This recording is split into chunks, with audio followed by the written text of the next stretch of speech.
Interlink labs के 22 मई 2026 के इस ऐतिहासिक प्रपोजल के डिटेल एनालिसिस में स्वागत है।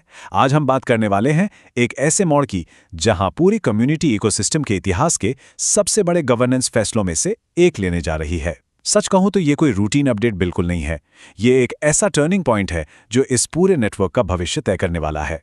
चलिए जल्दी से आज के एजेंडे पर नजर डालते हैं। नंबर 1, वित्तीय आधार को आकार देना। नंबर 2, टोकेनोमिक्स के 3 स्तंभ। नंबर 3, 3 कन्वर्जन विकल्प। नंबर 4, यूनिवर्सल स्मार्ट कॉन्ट्रैक्ट नियम। और आखिर में नंबर 5, एक निश्चित भविष्य तय करना। तो सेक्शन 1, वित्तीय आधार को आकार देना। इस प्रपोजल की अहमियत को समझने के लिए जरा प्रोटोकॉल के अल्टीमेट गोल को देखते हैं। इंटरलिंक कोई छोटा मोटा प्रोजेक्ट नहीं है। ये एक पूरी तरह से कंप्लायंट ब्लॉकचेन नेटवर्क बना रहा है जिसका सीधा टारगेट है पेमेंट्स और रियल वर्ल्ड एसेट्स के सेटलमेंट के लिए पूरे 1 अरब, जी हां 1 बिलियन यूजर्स तक पहुंचना। इतने बड़े स्केल को संभालने के लिए जाहिर है जो फाइनेंशियल फाउंडेशन है उसे रॉक सॉलिड होना ही चाहिए। और यहीं पर सबसे जरूरी बात आती है, ये पूरा कन्वर्जन फ्रेमवर्क असल में एक स्थायी रिजर्व एसेट बनाने का इकोनॉमिक इंजन है।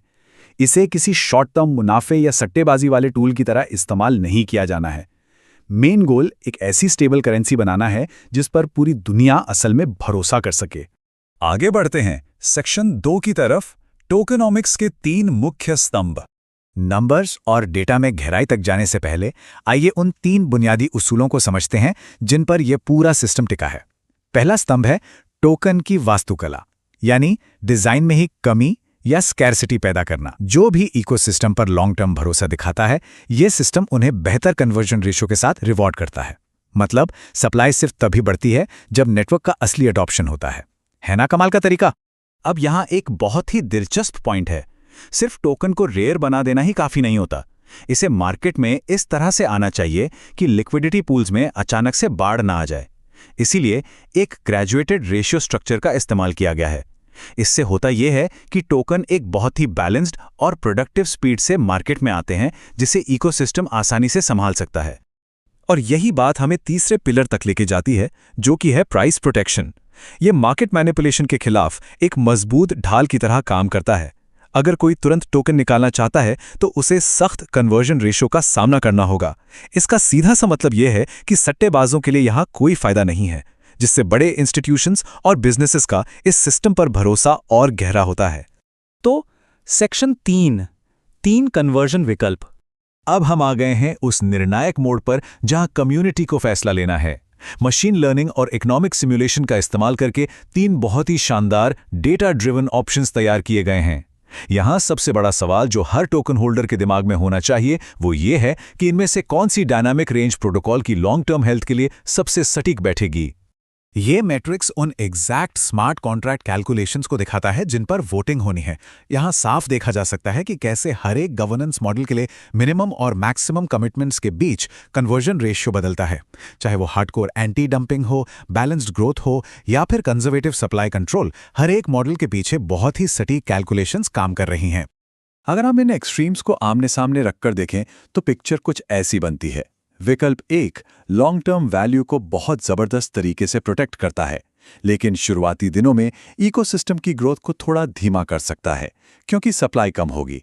दूसरी तरफ विकल्प 3 में तुरंत लिक्विडिटी तो मिल जाती है, लेकिन इसमें अचानक से मार्केट में सप्लाई शॉक आने का बड़ा रिस्क भी छिपा हुआ है। और फिर आता है विकल्प 2। इसे हम एक परफेक्ट मिडिल ग्राउंड कह सकते हैं। इसका सीधा सा उद्देश्य है कि पेमेंट्स और रियल यूसेज के लिए काफी लिक्विडिटी भी बनी रहे और एक रिजर्व एसेट के लिए जो स्केर्सिटी चाहिए वो भी पूरी सख्ती के साथ मेंटेन रहे। एक तरह से ये ग्रोथ और स्टेबिलिटी का बहुत ही बढ़िया बैलेंस है। सेक्शन 4 यूनिवर्सल स्मार्ट कॉन्ट्रैक्ट नियम। खैर, वोटिंग में कोई भी ऑप्शन जीते कुछ चीजें बिल्कुल भी नहीं बदलेंगी। ये 4 फंडामेंटल रूल्स सिस्टम में परमानेंट रहेंगे। पहला, कमिटमेंट इररिवर्सिबल होगी, यानी जो ऑन चेन तय हो गया वो पक्का है। दूसरा, tokens block bye block linear तरीके से वेस्ट होंगे। और सबसे अहम बात, इस पूरे प्रोसेस के दौरान स्टेकिंग यूटिलिटी पूरी तरह से प्रिजर्व रहेगी। कोई भी टोकन बेकार नहीं पड़ा रहेगा।